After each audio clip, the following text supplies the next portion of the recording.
Når man er med og avise. Jeg tager den af.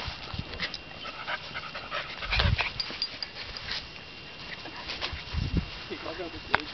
Nej, men så sætter hun vel hende på plads. Det tror jeg helt sikkert, men det kan godt være, at hun egentlig bare ignorerer hende. Ja, men det er jo sådan set fint. Ja, det er jo så det. Det gør Boles brors lap også lidt ignorerer hende, ikke også?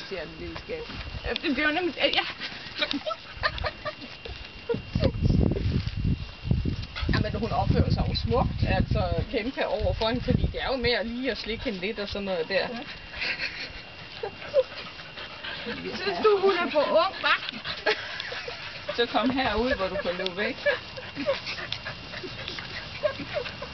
Du er nok et venlig væsen.